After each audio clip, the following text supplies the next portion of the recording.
네, 지금 창조절을 우리가 지금 함께 보내고 있습니다. 우리 창조절의 주제가 뭐죠?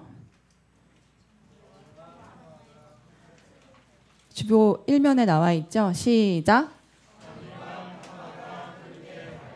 네, 정의와 평화가 흐르게 하여라. 오늘 그 주제에 관해서 설교를 맡아서 그 주제에 관한 이야기를 한번 함께 하고자 합니다. 여러분, 창조절에 오늘 우리가 살펴볼 이야기는 포도원의 악한 농부들에 관한 비유입니다.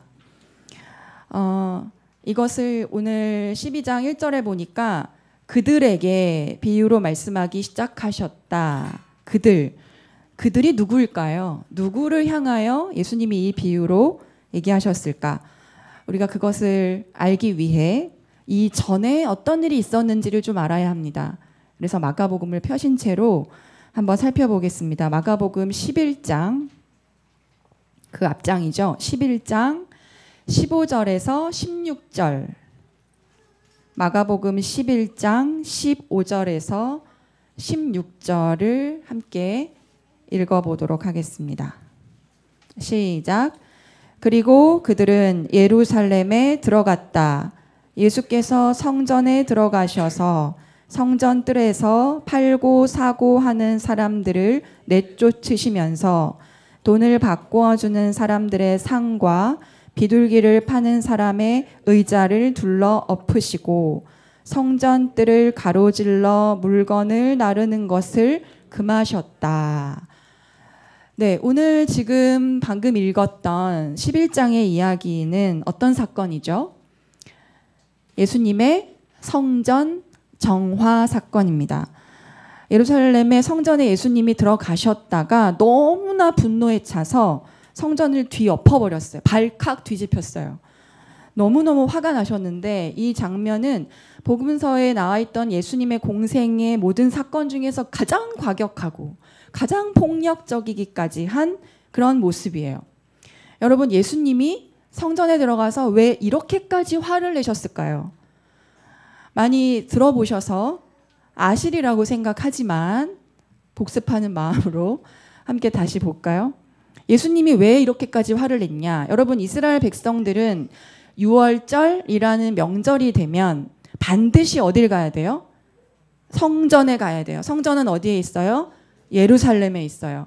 성전에 가서 가기만 하면 안 되고 가서 뭐 해야 돼요? 제사를 드려야 돼요. 제사를 드릴 때 동물이 필요해요. 비둘기, 어린 양, 송아지 이런 동물이 필요해요. 그런데 성전은 거룩한 곳이니까 막 다치고 흠이 있고 그리고 좀 더러워진 그런 동물은 들어갈 수 없어요. 아, 이건 안 돼. 이거는 돼. 이것을 누가 가려내고 누가 차단하는 사람일까요? 성전에서 제일 높은 사람? 제사장이 그걸 하는 거예요. 이 동물은 오케이, 얘는 안 돼. 합격, 불합격을 가려요. 근데 만약에 통과가 못 됐어요. 그럼 제사를 못 드리죠. 그럼 어떻게 해요? 그 자리에서 현장에서 돈을 주고 사야 해요. 비둘기를 사든지 송아지를 사든지 양을 사든지. 그런데 여기에 오는 사람들은 예루살렘에만 사는 게 아니라 아주 방방곡곡에 굉장히 떨어져서 사는 사람들이라 굉장히 가난하기도 하고 돈이 없기도 해요. 그러니까 어쨌든 멀리서 뭔가 가지고 오면 흠이 있게 마련이죠. 그러니 현장에 가서 살 수밖에 없는데, 그런데 현장에서 제 돈을 주고 팔까요? 그렇지 않은 거죠. 원래 성전에서 그런 일들이 일어나지 않았어요. 그런데 가난한 사람들이 현장에 사야 된다라는 것이 일어나고, 그럼 여기서 사고 파는 시장을 만들면, 그리고 좀 비싸게 팔면 상인도 좋고 팔게 만드는 시장을 형성하게 시장 허락할게 라고 하는 대제사장들도 좀 뒷돈도 받고 하면서 막대한 돈을 벌 수가 있게 된 거예요. 그래서 어떻게 했을까? 뇌물을 받은 대제사장들은 시장을 여세요 하고 상인들은 돈에 돈을 바쳐서 이렇게 시장을 만들고 거기에 아주 비싼 값으로 제사 드릴 동물들을 팔기 시작한 거예요. 그러니까 상인들과 제사장들 사이에 상납 체계가 너무나 견고하게 이루어져 버린 거죠. 그 당시에 여러분 다 각기 흩어져 살았으니까 막 이집트에도 살고 그리스에도 살고 아프리카에도 살고 막 이러니까 쓰던 돈들이 다 다르겠죠. 그런데 와서 자기 로마 화폐로 예를 들어 가지고 왔다. 근데 로마 화폐는 신의 형상이라고 얘기하는 황제의 얼굴이 그려져 있어서 이것을 유대인의 거룩한 성전에 가지고 들어가면 이거는 뭐야? 우상이야. 그래서 이 돈을 가지고 들어갈 수가 없어요. 그러니까 어떻게 해야 돼요? 돈을 환전해야 되네. 근데 그러니까 또 환정상들이 있어요. 여기에 보면 그래서 마가복음에 뭐라고 돼 있죠? 돈을 바꾸어 주는 사람들이 있다. 그러니까 환전상들이 또 있었던 거예요. 그런데 또 환전을 그대로 해줘요? 그대로 안 해줘요. 만약에 10만 원을 받아야 돼. 그러면 8만 원만 주는 거예요. 이런 식으로 환전상들도 이익을 추구하게 됐어요. 당시에 그런 동물들의 값이 어느 정도 뛰었냐면은 기록에 보면 80배 정도 뛰었다. 그러니까 10,000원짜리 비둘기가 얼마인 거예요? 80만 원인 거예요. 그러니 여러분 예루살렘 성전에 와서 이제 6월절에 한번 이렇게 제사를 드리고 종교적 의식을 하려고 했던 가난한 백성들은 6월절이 어떤 날이 됐어요? 너무너무 힘들고 고단하고 부담스러운 날이 됐어요. 그래서 성전에 막 그렇게 사고 팔고 돈을 환전해주고 하는 사람들이 여기 보니까 성전을 가로질러 물건을 날랐다는 거잖아요. 예수님이 그걸 금한 거니까. 그러니까 사실은 성전 뜰에서 이렇게 가로질러서 물건 나르고 하면 돼, 안 돼? 안 되는데 막 그런 것도 행해지고 예수님 봤던 그 광경은 정말 어마어마하게 충격적인 거죠. 사실 예수님이 이걸 처음 본 건 아니에요. 어렸을 때부터 예루살렘에 늘 왔으니까. 예루살렘에 들어오셔서 이제 공생애를 시작하시면서 첫 예루살렘 6월절에 도저히 이건 안 된다라고 둘러엎으신 겁니다. 그러니까 너희들은 지금 칼만 안 들었을 뿐이지 뭐나 다름없다? 강도나 다름없다. 그래서 이 집이 기도하는 집이지 지금 강도들의 소굴이냐? 라고 예수님이 화를 내신 거예요. 그러니까 정의를 세워야 될 성전이 정의를 어떻게 하고 있어요? 다 파괴하고 있어요. 예수님 보시기에 이 예루살렘 성전은 그러니까 이미 특권층, 기득권층과 결탁하고 시장의 논리와 자본의 논리가 너무나 잘 결탁되어 있었던 그런 곳이 돼버린 거죠. 그러니까 예수님이 그 당시에 성전을 뒤엎어서 가로질러 물건 나르는 것도 막아 다 의자, 상을 뒤엎어. 그러니까 아마 이건 어떤 사건이에요? 성전 무단 점거 사건이에요. 그런데 여러분 대제사장, 그다음에 뭐 율법학자들, 장로들 이런 사람들이 보기에 이런 예수는 그럼 어떤 사람이에요? 너무나 위험한 반란의 주동자가 된 거죠. 그러니까 이런 사람을 어떻게 해야 된다? 이제 없애버려야겠다. 그래서 이 사건이 일어나고 실제로 마가복음 11장 18절에는 예수를 없애버리기 위해 이런 얘기가 나오죠. 그거를 막 찾아요. 그런 방도를.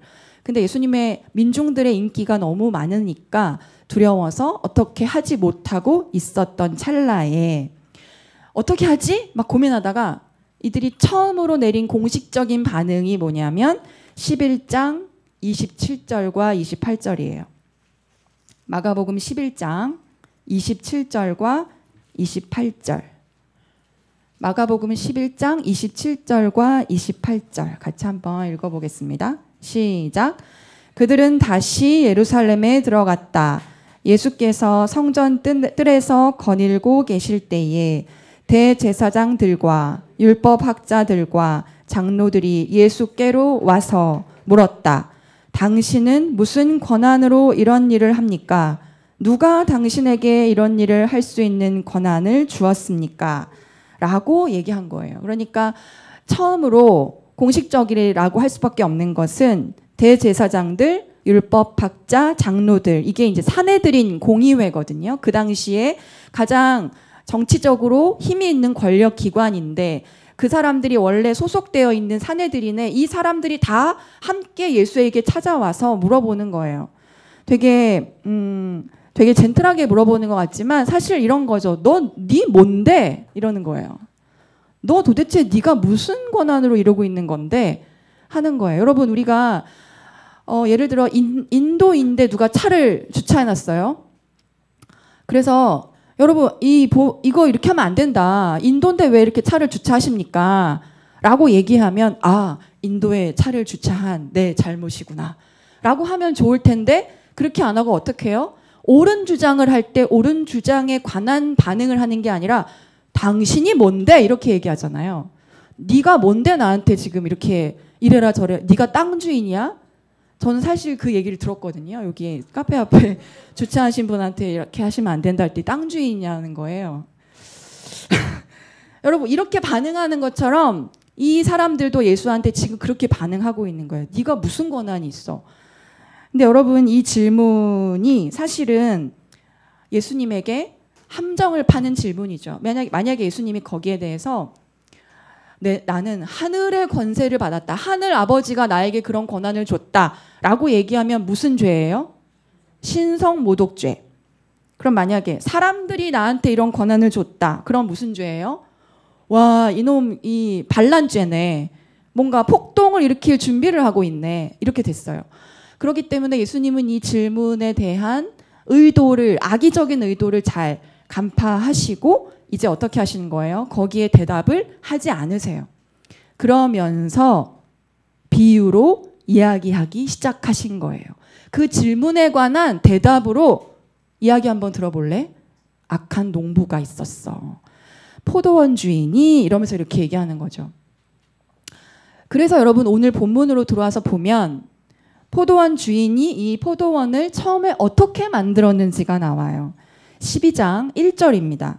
12장 1절에 보면 어떤 사람이 포도원을 일구어서 그 다음 뭘 쳐요? 울타리를 치고 그 다음 뭐해요? 포도즙을 짜는 확을 파고, 이때 확이라는 건 뭐냐면 포도즙을 짤 수 있는 약간 돌 절구 같은 거예요. 돌인데 이렇게 절구 모양으로 돼서 그것을 넣고 이렇게 짤 수 있게 그렇게 그것을 파는 것까지. 그 다음에 뭐 했어요? 망대를 세웠다. 망대라는 건 높은 곳에서 도적이 오나 안 오나를 살필 수 있는 그런 시설까지 마련해 줬어요. 여러분 그러면서 그래놓고 세를 줬대요. 농부들에게. 여러분 이거는 당시 관습으로는 굉장히 이상한 거예요. 농부들에게 그렇게까지 주인이, 농부들이 필요로 할 수 있는 세로 줘서 소작인들이 필요로 할 수 있는 것을 주인이 다 만들어주고 포도원을 주었다는 것은 굉장히 드문 일이죠. 최상의 환경을 만들어준 거예요. 더 이상 잘해줄 수 없을 정도로 잘해주는 거예요. 이 말은 뭐냐면 포도원의 주인과 그 소작인, 농부들과의 관계가 단지 지주와 소작인의 관계가 아니고 그 이상의 매우 신뢰할 수 있는 관계, 매우 친밀한 관계. 그래서 뭔가 가장 안전하고 편안하게 일할 수 있도록 만들어주는 굉장히 친밀한 관계였다는 것을 상기시키는 대목인 거죠. 농부들도 그렇게 우리를 믿고 맡겨준 이 포도원을 어떻게 해야 돼요? 주인에게 믿음을 보여주고 신의를 보여주고 그 사랑에 응답하는 것을 하는 것이 자연스러운 거예요. 우리를 생각해서 이렇게까지 포도원을 만들어 주셨다. 열심히 일하자. 이게 자연스럽죠. 자, 그런데 12장 2절에 어떻게 시작되냐면 때가 되어서 이렇게 시작해요. 때가 되어서.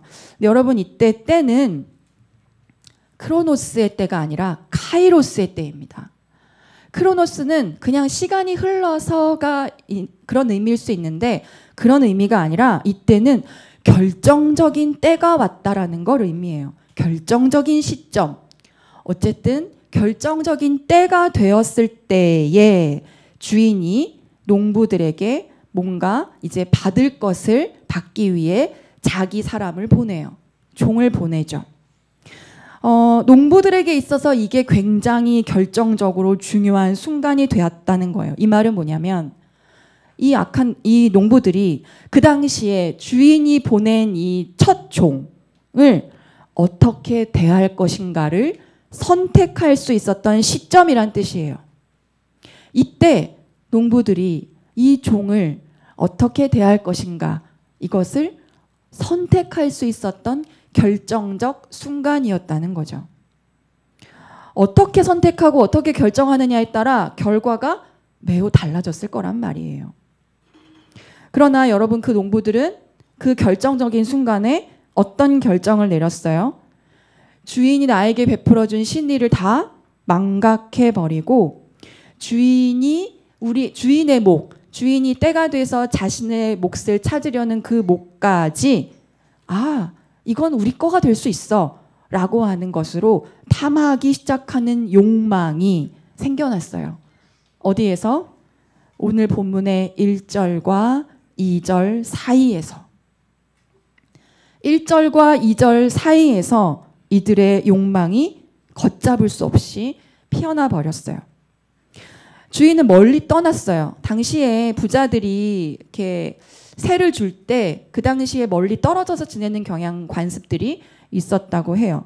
멀리 떨어져 있으니 그리고 우리는 열심히 일해서 우리가 소출을 만들어냈는데 이걸 다 지금 우리가 누릴 수 있는데 왜 이걸 주인과 나눠야 되지? 라고 생각하는 거죠. 그래서 우리가 열심히 일했으니 우리의 것이야 라고 생각하면서 어떻게 했어요? 첫 번째 종은 잡아서 때리고 빈손으로 돌려보냅니다. 여러분 그러나 한 번의 결정적인 순간을 놓쳤다고 해서 그것이 끝이 아니에요. 결정적인 순간은 또 찾아옵니다.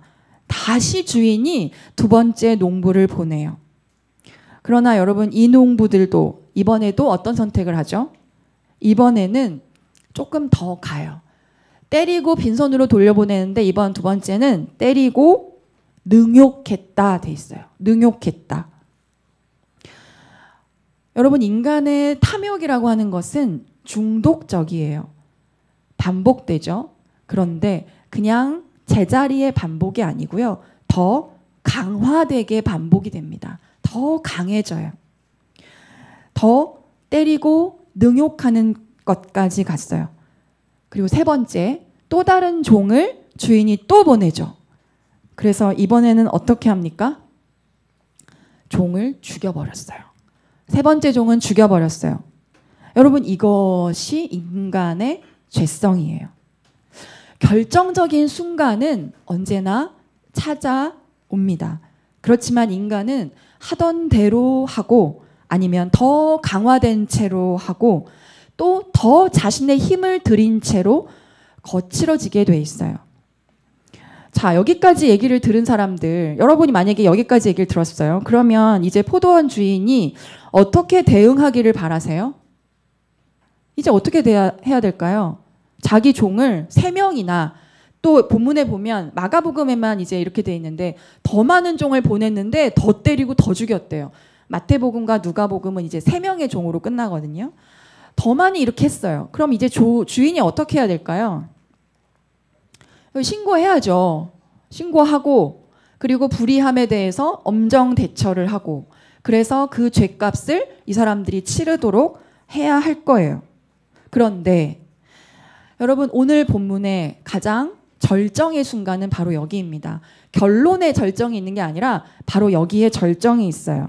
12장 6절 같이 한번 읽어볼게요. 마가복음 12장 6절. 마가복음 12장 6절 시작. 이제 그 주인에게는 단 한 사람 곧 사랑하는 아들이 남아 있었다. 마지막으로 그 아들을 그들에게 보내며 말하기를 그들이 내 아들이야 존중하겠지 하였다. 내 사랑하는 아들을 이제 보내기로 합니다. 여러분 아들을 중무장을 시켜 보냈을까요? 경원을 딸려 보냈을까요? 그렇지 않아요. 그냥 그 단 하나 남은 사랑하는 아들을 그냥 홀로 보내요. 자기의 종들이 그토록 모욕을 당하고 폭행을 당하고 심지어 죽임을 당했는데 주인은 단 한 사람 사랑하는 아들을 그냥 보냅니다. 여러분 이 주인을 우리가 어떻게 이해할 수 있을까요? 우리의 이해가 채 가 닿기도 전에 아들이 맞이한 결말은 너무나 비참합니다. 7절에 보니까 그러나 그 농부들은 서로 말하였다.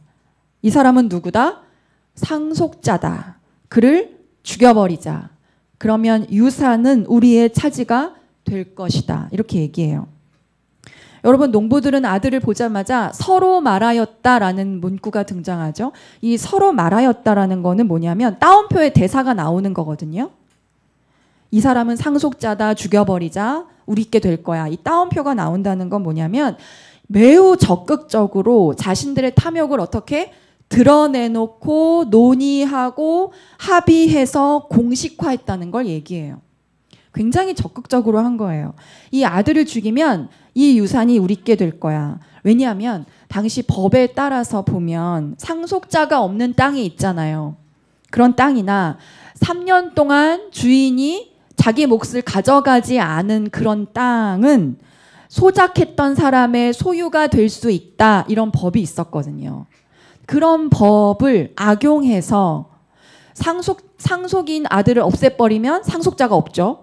그다음에 3년 동안 주인이 소출을 계속 가져가게 하더라도 계속 거부하고 이 종들을 죽여버려서 주인이 소출을 못 가져가게 하면 3년만 버티면 누구께 된다? 우리께 된다. 이렇게 생각한 거예요. 그래서 결국 아들을 잡아서 죽이고 포도원 바깥에다가 내던져버립니다. 여러분, 이게 오늘의 비유예요. 여러분, 결국에 예수님이 이 비유로 이 얘기를 하신 이유는 누구 들으라고 한 얘기일까요? 누구 들으라고 한 얘기예요? 그런 전에 이런 성전의 이야기, 무슨 권세로 이렇게 하느냐, 이러한 것을 우리가 생각해 볼 때 누구 들으라고 한 얘기예요? 대제사장, 율법학자, 장로들, 즉 그 당시에 성전 지도자들을 완벽하게 겨냥해서 얘기하신 거예요. 그러니까 특권을 누리고 시장체제를 누리고 있는 너희들 잘 봐봐. 성전이 너희들 것 같지? 너희 것 같이 그게. 그렇지만 그렇게 너희 것이라고 생각했던 성전이 너희 것이냐? 그런 성전이 거룩한 줄 아느냐? 너희가 지금 굉장히 어리석고 이 악한 누구와 같다? 농부들과 같다라고 외치고 계시는 거예요. 여러분, 당시에 이스라엘 제사장들의 가문이 있잖아요. 이 가문은 막 여러 채 건물도 통제하고 있었고요. 굉장히 특권을 많이 누리고 있었어요. 그래서 성서에 등장하는 대제사장 중에서 안나스라는 사람이 있는데, 안나스 들어보셨죠? 안나스라는 가문이 어느 정도였냐면 아들이 5명인데 다 대제사장이야. 그래서 수십 년 동안 그 권력을 유지했어. 안나스의 사위도 제사장이야. 그 사람이 누구죠? 가야바. 가야바 아시죠? 예수님의 가야바의 뜰에서 예수님이 신문을 받으셨어요. 그 가야바가 안나스의 사위예요. 그러니까 이 집안 전체가 다 해먹고 있는 거예요. 몇십 년 동안. 이들은 자신들의 권력이 영원할 거라고 생각했을 겁니다. 그런데 예수님은 그 영원할 것 같았던 권위에 도전을 정면으로 하신 거예요. 성전을 무단 점거하시면서. 그러니 예수를 없애야겠다 생각했던 거죠. 마치 이 아들을 죽여야겠다라고 생각한 농부들처럼. 여러분, 그런데 이 주인은 왜 이런 선택을 했을까요? 왜 아들을 보냈을까요? 그 전에 모든 것을 알고 있는데. 여러분, 주인은 폭력으로 맞서는 것이 아니라 또 죄에 벌로 대응하는 것이 아니라 인간이 상상도 할 수 없는 선택, 그런 선택이었던 아들을 보낸다라고 하는 그 결정 앞에서 그것을 했을 때에 아까 말했던 것처럼 1절과 2절 사이에서 농부들이 잃어버린 자신들의 존엄함, 농부들이 그 1절과 2절 사이에서 상실했던 자신들의 인간성, 이런 것들을 스스로 어떻게 하기를? 발견하기를. 스스로 그것을 알아가기를 바랬던 거예요. 내 사랑하는 아들을 보내야겠다. 설마 그 아들을 보면 그 아들을 그래도 존중하겠지. 라는 여러분 이 말은 순진무구하고 바보 같은 그런 무지함이 아니라요. 그럼에도 어떻게 하겠다? 나는 사람을 사람으로 대하겠다. 사람을 사람으로 믿어보겠다. 그래서 사람이 사람답게 고귀해지도록 내가 일깨워 보겠다라는 시도인 거예요. 그래서 저들이 저열하게 갈수록 go low, 저열하게 갈수록 나는 go high, 품위 있게 가겠다는 거예요. 그런 결정, 물질과 힘을 가지고 있다고 해서 물리력으로 뭔가 대하지 않겠다는 힘, 힘을 뺀 힘, 그것이 주인이 갖고 있었던 힘이에요. 가장 약할 때 강한 힘, 이 힘을 뺀 힘, 여러분 이것이 바로 우리의 생각을 뛰어넘는 하나님의 방식이에요. 이것이 하나님이 가지고 계시는 힘의 속성이에요. 그래서 하나님은 그렇게 가장 무능하고 취약하게 자신의 단 하나의 아들을 홀로 십자가에 달려 죽도록 보내셨어요. 그래서 여러분 오늘 비유는 악한 농부들의 비유가 아니라 그만이 아니라 뭐예요? 포도원 주인의 비유이기도 해요. 왜냐하면 이 비유를 통해서 하나님이 어떤 분인가를 지금 보여주고 계시기 때문에 그래요. 하나님이 어떤 분인가? 자기 것인 양 끝간데 없이 그렇게 농부들을 향해서 그렇게 탐욕을 계속 줄이지 않고 강화시켜 갔던 그들을 향해서 하나님은 포기하지 않으시고 뭘 포기하지 않으시는 건가요? 농부들이 회심하기를, 다시 방향을 바꾸기를, 그래서 끝없이 다시 돌아오기를 하나님이 포기하지 않으시고 그 악한 농부들에게 계속 자신들의 종을 보내신 거예요. 여러분, 그래서 아들을 보내셨다라고 하는 이 클라이막스의 장면은요, 어떤 장면이냐면 악한 농부들이 회심할 수 있었던 가장 마지막 기회의 장면이에요. 이 말은 여러분, 아들을 만약에 그들이 받아줬다면 용서를 하겠다는 거죠. 아들을 받아줬다면, 그래서 너희 안의 존엄성과 인간성을 다시 발견했다면 내가 너희를 용서했을 것이다 라는 말이에요. 그러나 그 농부들은 자신 안에 꿈틀거리는 그 마지막 양심의 한 오락이라도 잡을 수 있었던 그 마지막 절정적 기회를 결국에 놓치고 맙니다. 여러분, 하나님은 그렇게 모두를 포기하지 않으시는 분입니다. 오늘 우리가 보았던 레위기의 말씀 있죠? 레위기의 말씀은 바로 이런 하나님을 잘 보여주고 있는 말씀이라고 생각해요. 한번 따라해 보겠습니다. 땅은 나의 것이다. 여러분, 하나님이 땅은 내 거라고 얘기하는 이 말이 어떻게 들리세요? 내 거야, 니네 거 아니야 라고 하는 소유권을 주장하는 것처럼 들리시는가요?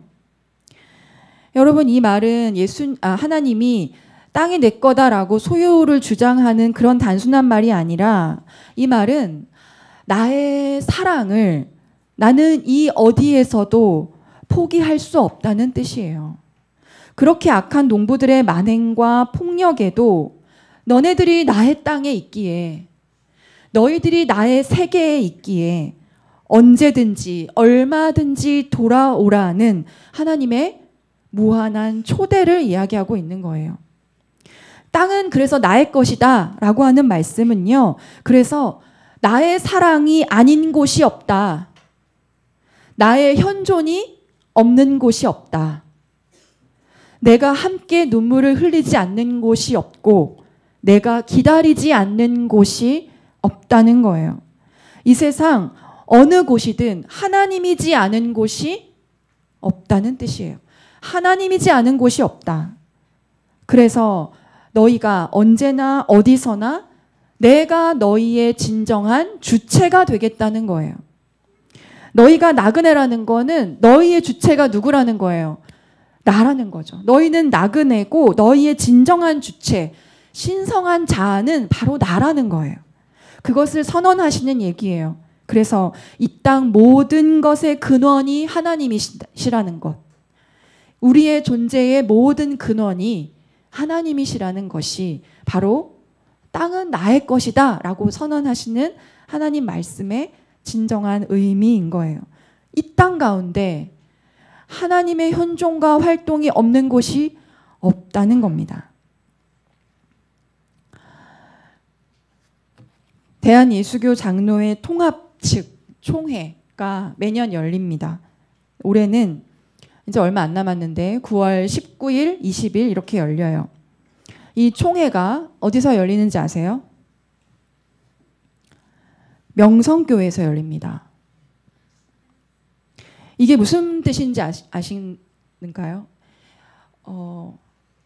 세습을 해서 논란이 되고 있고 교회법을 무시하고 그래서 그럼에도 자신들의 권력으로 이것을 이어가려고 하는 명성교회가 지금 사회적으로 다 교단 내에서도 굉장히 논란과 분란이 되고 있는데 교단 내의 가장 큰 공식적인 총회를 명성교회에서 연다?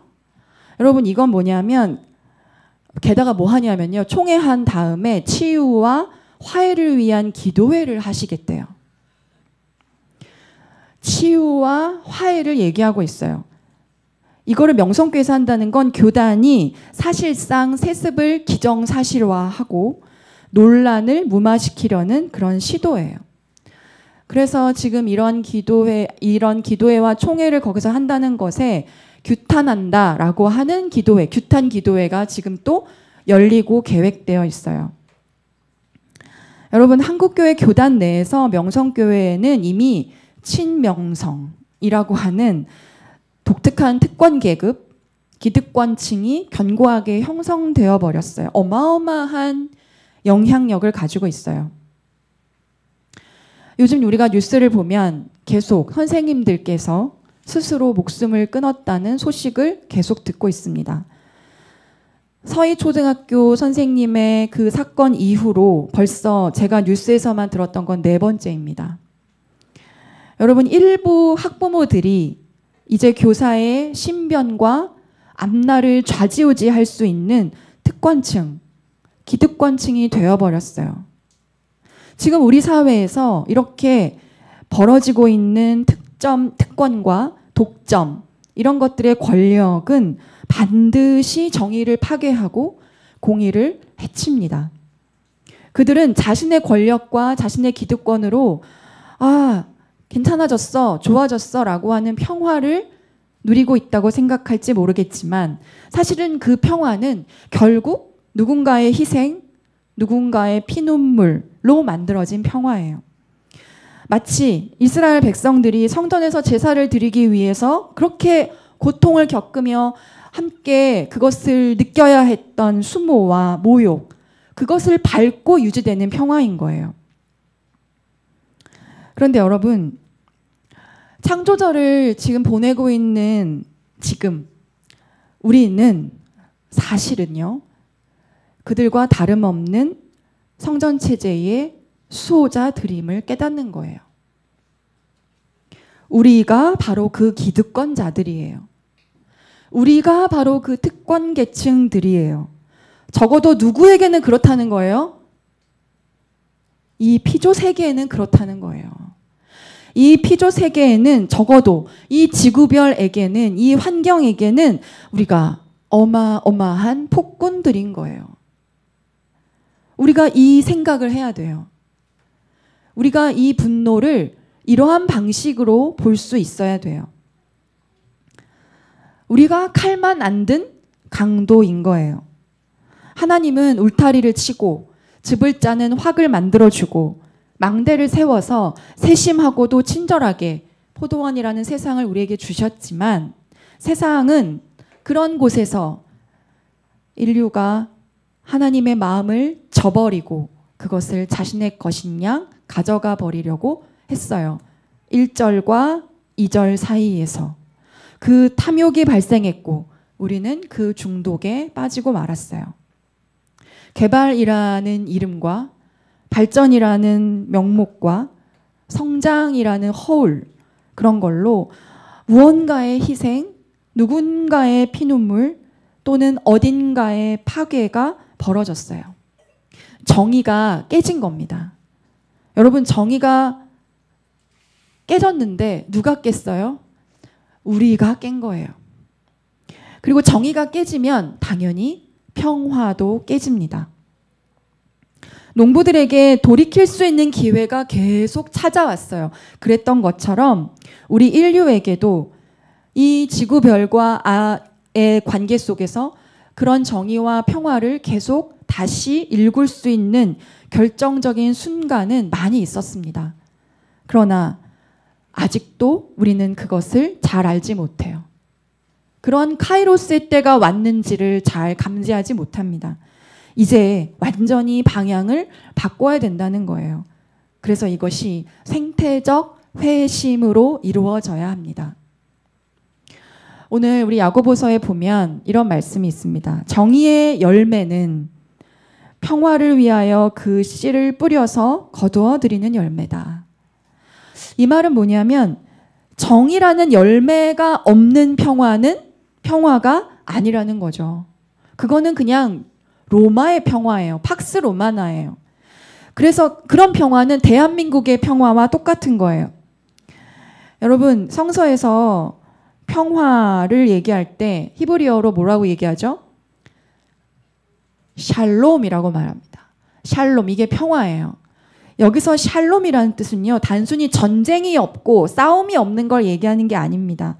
그리고 단지 우리의 마음이 내적인 마음의 상태가 평화롭기만을 바라는 게 아니에요. 그게 샬롬이 아니에요. 히브리어의 샬롬의 의미는 굉장히 정치적입니다.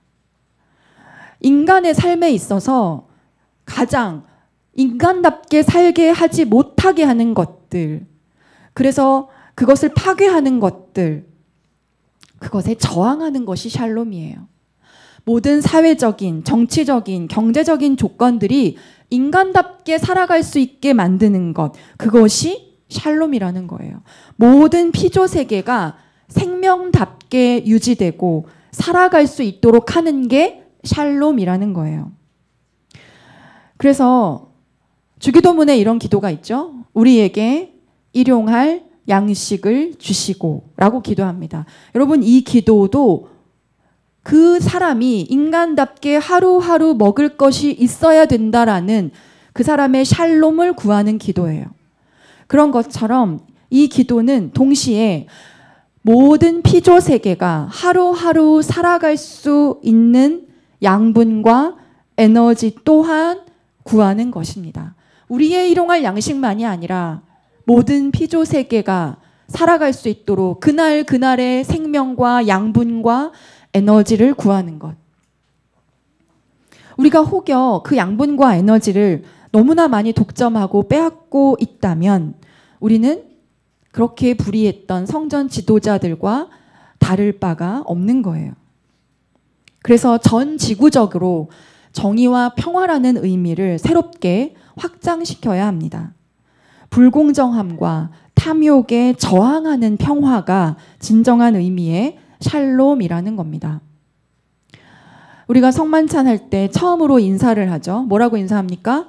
주님의 평화가 함께 하시기를 빕니다. 라고 인사하는 평화의 인사를 해요. 여러분, 이 평화는, 그 인사는 바로 이걸 기원하는 거예요. 그러니까 기원할 때 당신의 마음이 편안해지시기를 바랍니다. 이걸 기원하는 게 아니에요.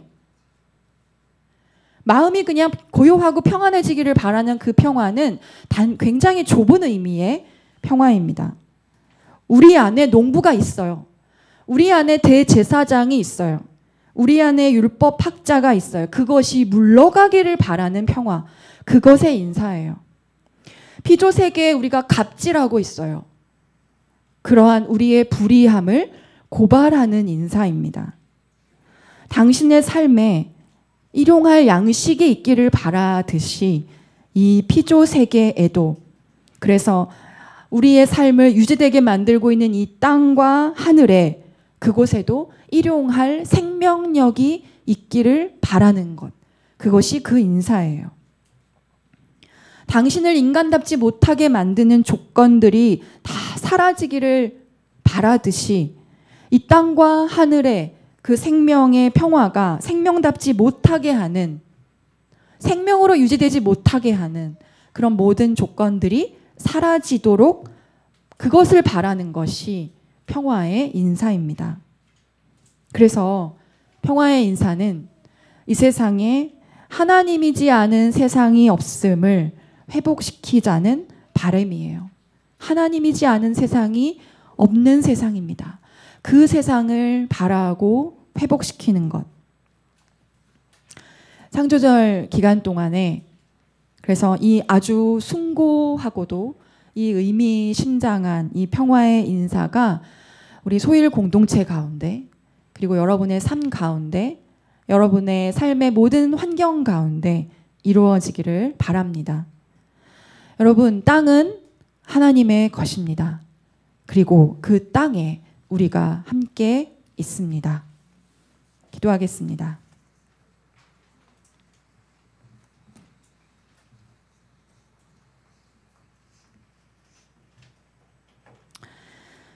자비하신 하나님, 우리가 불의한 농부들입니다. 우리가 특권을 누리려 했던 성전 지도자들입니다. 우리가 깨버린 정의와 평화를 회복시키기 위해 하나님이 끊임없이 돌이킬 수 있는 기회를 주셨음을 기억합니다. 이 마지막 결정적 순간에 우리가 또 어떤 선택을 해야 하는지 주님께서 우리를 깨우쳐 주시고 피조세계와 함께 생명답게 살아가는 진정한 정의와 샬롬이 이루어지도록 도와주시옵소서. 예수 그리스도의 이름으로 기도합니다. 아멘.